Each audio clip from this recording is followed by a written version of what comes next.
नमस्कार, कृषि जगत चैनल पर आपका स्वागत है। आज दिनांक 11 दिसंबर 2024 तदनुसार मार्गशीर्ष शुक्ल पक्ष मोक्षदा एकादशी तिथि दिन बुधवार है।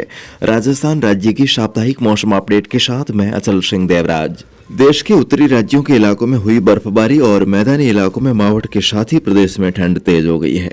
सर्दी का असर बढ़ने से अधिकांश स्थानों पर सुबह शाम ठिठुरन और गलन का एहसास हो रहा है, परंतु इस ठंड से रबी फसलें अच्छी होने को लेकर किसानों में खुशी की लहर है। बीते 24 घंटों में राज्य के सभी स्थानों पर न्यूनतम तापमान इकाई अंक में, वहीं अधिकतम तापमान भी 25 डिग्री सेल्सियस से नीचे आने से कहीं कहीं शीत दिवस की स्थिति भी दर्ज हुई है। मौसम मुख्यतः शुष्क रहा। मौसम विभाग ने अगले 3 दिनों में राज्य के अधिकांश स्थानों पर कड़ाके की ठंड पड़ने की चेतावनी जारी की है। विभाग ने आज प्रदेश के बाड़मेर, जालोर, सिरोही, पाली, राजसमंद, डूंगरपुर, बांसवाड़ा, प्रतापगढ़, झालावाड़, बूंदी, टोंक, सवाईमाधोपुर, दौसा, करौली, धौलपुर और भरतपुर जिलों को छोड़कर शेष सभी जिलों में शीतलहर चलने का येलो अलर्ट जारी किया है। साथ ही विभाग ने आमजन को ठंड से खुद को सुरक्षित रखने और पशुधन को भी सर्दी से बचाए रखने की अपील की है। 14 दिसंबर से कुछ दिनों के लिए ठंडी हवाओं से कुछ हद तक राहत मिलने की संभावना है।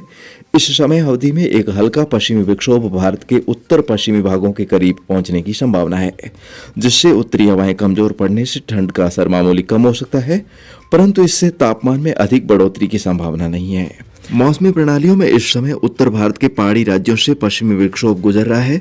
इसके साथ ही औसत समुद्र तल से 12.6 किलोमीटर ऊपर 130 नॉट तक की गति वाली मुख्य हवाओं के साथ उपोष्ण कटिबंधीय पश्चिमी जेट स्ट्रीम उत्तर पश्चिम भारत में जारी है।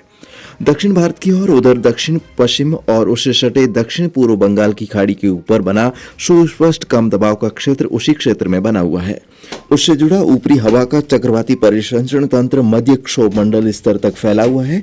इस तंत्र के आज पश्चिम उत्तर पश्चिम की ओर श्रीलंका, तमिलनाडु तटों की ओर आगे बढ़ने की संभावना है। इन मौसमी प्रणालियों के मिले जुले प्रभाव से आज सुबह के समय प्रदेश के बाड़मेर जिले के बाखासर और सांचौर जिले के बीच वाले इलाकों में आसमान में हल्के बादल नजर आ सकते हैं। साथ ही दिन के समय गुजरात से सटे जोधपुर और उदयपुर संभाग के इलाकों में भी हल्की बादलवाही देखी जा सकती है।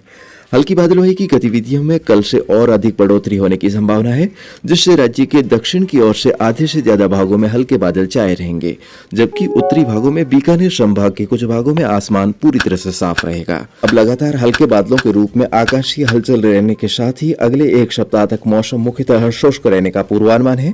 इसके अलावा फिलहाल इन दिनों में घने कोहरे के लिए भी चेतावनी जारी नहीं की गई है। और ये मौसम समाचार कृषि जगत चैनल से प्रसारित किए जा रहे हैं। राजस्थान के मौसम की ताजा और सटीक अपडेट जानने के लिए आप इस चैनल को सब्सक्राइब अवश्य करें। हाल ही में शुरू हुआ शीतलहर का दौर थमने के बाद फिर से शीतलहर के नए दौर की शुरुआत होने की संभावना है। मावठ के लिए किसान भाइयों को अब महज एक पखवाड़े का और इंतजार करना पड़ सकता है। इस महीने के अंतिम सप्ताह में 23 दिसंबर के आसपास मध्यम दर्जे का पश्चिमी विक्षोभ, जबकि इस महीने के अंत में 28 दिसंबर को मजबूत पश्चिमी विक्षोभ सक्रिय होने की प्रबल संभावना है, जिससे कई जिलों में मावठ का पहला दौर शुरू हो सकता है।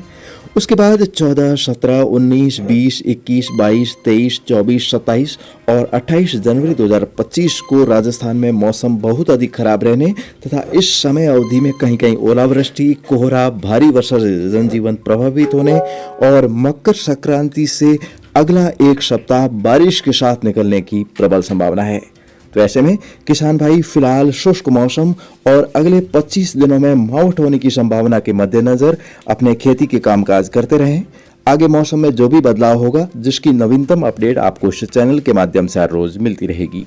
कल की वीडियो में भावों की अग्रिम भविष्यवाणी पर करेंगे चर्चा। फिलहाल अभी के लिए बस इतना ही। मुझे दीजिए अनुमति।